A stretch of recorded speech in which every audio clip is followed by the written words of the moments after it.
नमस्कार मित्रों, आज बात करेंगे तुलसी एकादशी पर। तुलसी एकादशी में व्रत करते हैं लोग और देव उठनी एकादशी भी इसको कहते हैं, हरि प्रबोधिनी एकादशी कहते हैं।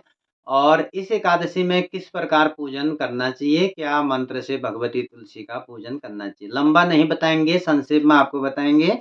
जो हमारे चैनल में नए आए हैं, चैनल को लाइक, शेयर, सब्सक्राइब अवश्य कीजिएगा, बेल आइकन को दबाना न भूलें मित्रों। तो प्रारंभ करते हैं। तुलसी एकादशी पर चर्चा करेंगे। मित्रों, तुलसी एकादशी आज 23 नवंबर 2023 को है और एकादशी के दिन जो है जो लोग व्रत करते हैं और द्वादशी को पारायण करते हैं और भगवती तुलसी का विवाह करते हैं। और भगवती तुलसी का विवाह जो है मित्रों बहुत ही पुण्य माना जाता है, बहुत ही पुण्यदायी होता है और कन्या का जो कन्यादान है उसके भी कई गुना फल इसमें प्राप्त होता है जो भगवती तुलसी का विवाह संपन्न कराता है। करना कैसे है, उस विषय में आपको मैं थोड़ा संक्षेप में बताता हूँ। एक मंत्र आप याद कर लीजिए, इस मंत्र को आप हमेशा तुलसी पूजन में लगा सकते हैं। महाप्रसाद जननी सर्व सौभाग्य वर्धनी आदि व्याधि हरा नित्यम तुलसी त्वम नमोस्तुते। और इस मंत्र को न कह सकें तो तुलस्यै नमो नमः, तुलसी देव्यै नमो नमः ऐसा कर सकते हैं। सबसे पहले आप जो है तुलसी मंदिर के पास में एक चौकी पे रखें, चौकी में जो है एक वस्त्र बिछाएँ पीले रंग का और उसमें शालिग्राम देवता को स्थापित करें। शालिग्राम नहीं है तो भगवान विष्णु की आप वहाँ पर मूर्ति रख सकते हैं और फ़ोटो रख सकते हैं। और वो पहले जो है आप गणेश जी और लक्ष्मी जी का पूजन करें, गणपति का पूजन करें वहाँ पर और उसके बगल में कलश स्थापना करें। कलश में आम के पत्ते रखें, बीच में एक चावल का कटोरा रखें और कलश पूजन करें। और जब वहाँ पर आप आसन में बैठते हैं तो पृथ्वी पूजन करें, पृथ्वी से भी प्रारंभ करना चाहिए वैसे। दीपक जलाएँ और दीपक जलाएँ, धूप जलाएँ, प्रसाद रखें और पृथ्वी पूजन करें। उसके बाद गणपति पूजन करें और कलश पूजन करें, 9 ग्रहों का पूजन करें, अपने इष्ट देवता का पूजन करें। संक्षेप में ये पूजन इत्यादि वहाँ पर करें। उसके बाद भगवती तुलसी का जो है पूजन करें। तुलस्यै नमो नमः, तुलसी देव्यै नमो नमः करके गंध, अक्षत, धूप, दीप, नैवेद्य जो भी आपने प्रसाद बना रखा है, तुलसी विवाह जो है सब कुछ प्रसाद आप उसमें बनाइए और प्रसाद चढ़ाएँ। उसके बाद भगवती तुलसी का जब पूजन हो जाता है मित्रों, शालिग्राम को पूजन करें। आप पंचामृत बना सकते हैं तो बहुत अच्छा है। पंचामृत से पूजन करें, शालिग्राम में अक्षत नहीं चढ़ाने चाहिए, जौ चढ़ाइएगा और धूप, दीप आदि नैवेद्य उनको भोग लगाएँ।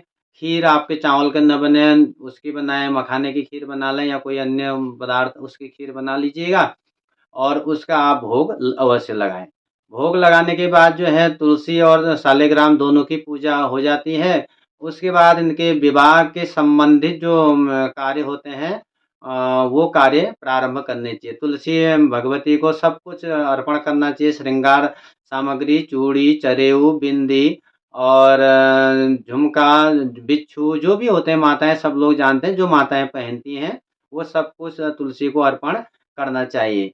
और भगवती तुलसी का श्रृंगार करने के लिए उनमें जो है अच्छे-अच्छे वो लगाएँ, जो पिछौड़े आते हैं उनको लगाना चाहिए, तुलसी को अर्पण करना चाहिए, साड़ी अर्पण करनी चाहिए। और श्रृंगार करने के पश्चात एक पीला वस्त्र ले लें थोड़ा, पीले वस्त्र में जो है एक सुपारी और सरसों और ₹1 और जो है पुष्प और एक हल्दी, इस प्रकार उसमें गाँठ लगा कर के वो विष्णु भगवान के ऊपर पीला कपड़ा रख दें और उसमें तुलसी में जो आपने पिछौड़ा चढ़ा चढ़ा रखा है, उसमें वो गठबंधन कर दीजिए। शादी की कल्पना करनी है, विवाह की कल्पना करनी है और इस प्रकार से आप उसमें वहाँ पर विवाह हो सकता है। अगर यदि इसके बाद विवाह गठबंधन हो गया, तो उसके बाद तुलसी नमो नमः करके विवाह करा रहे हैं आपके, इस प्रकार से मन में भावनाएँ करें और तुलसी का विवाह करें, धूप-दीप आरती करें और उसके बाद परिक्रमा लगाएँ। और तुलसी जो शालिग्राम है, शालिग्राम को छूने का, स्पर्श करने के लिए माताएँ, बहनें, स्त्री वर्ग को मनाही है और इसलिए इसमें कोई पुरुष का सहयोग लेकर के शालिग्राम की पूजा करनी चाहिए। और परिक्रमा करने के पश्चात यदि आप हो सकता है तो यहाँ पर हवन भी करते हैं, अग्नि साक्षी मानते हैं। यदि आप ये नहीं कर पाते हैं तो आप दिया जलाए हैं वहाँ पर, दिया भी वो भी अग्नि है, उसको साक्षी मान कर के आप तुलसी का पूजन कर सकते हैं, उद्यापन कर सकते हैं। और चातुर्मास जिनने कर रखा है वो भी उद्यापन कर सकते हैं। तुलसी विवाह जो है कल सुबह आप कर सकते हैं। द्वादशी में ये विवाह किया जाता है, द्वादशी में करना चाहिए, एकादशी को व्रत करना चाहिए। और कुछ लोग एकादशी की शाम को, रात्रि को भी जागरण भी करते हैं, इसमें फलाहारी रहते हैं, तो विवाह धूमधाम से मनाते हैं। और एकादशी के धूल्यर्घ समय में जो सायंकाल होता है उसमें भी जो है विवाह करते हैं, कुछ द्वादशी में भी करते हैं। ऐसा सुना है हमने, लेकिन द्वादशी में इसका विवाह करना चाहिए, प्रातःकाल ठीक है, बहुत उत्तम है। और किसी कारणवश बहुतों के प्रश्न आए थे, किसी कारणवश यदि आपके यहाँ कोई नातक-सुतक इत्यादि अशौच कार्य यदि हो गए हैं, तो उसमें तुलसी का विवाह नहीं हो पा रहा, तो पूर्णमासी के दिन आप कर सकते हैं। उस दिन भी नहीं हो पा रहा है, जो अगले पक्ष की पूर्णिमा आएगी, उसमें आप कर सकते हैं। और इसमें संशय नहीं करना चाहिए, कार्य आपको अवश्य करना चाहिए। तो संक्षेप में तुलसी का मैंने बताया, चौकी रखनी है आपने, पीला वस्त्र भगवान विष्णु को, शालिग्राम को प्रिय है, उसमें पीला वस्त्र लगाएँ और भगवती को जो है तुलसी को लाल वस्त्र अर्पण करें, पिछौड़ा अर्पण करें, उससे आप पूजन कर सकते हैं। और तुलसी का जो मंत्र है मैंने बताया, फिर बोल देता हूँ कि महाप्रसाद जननी सर्व सौभाग्यदायिनी आदि व्याधि हरा नित्यम तुलसी त्वं नमोस्तुते। ये मंत्र लंबा लग रहा था, तुलस्यै नमो नमः, तुलसी देव्यै नमो नमः करके पूजन करें। और षोडशोपचार पूजन करना चाहिए, धूप दीप नैवेद्य भेंट इत्यादि देनी चाहिए। बाद में जो सामग्री आपने अर्पण कर रखी है, वो कहाँ दें, उस पर भी संशय होता है।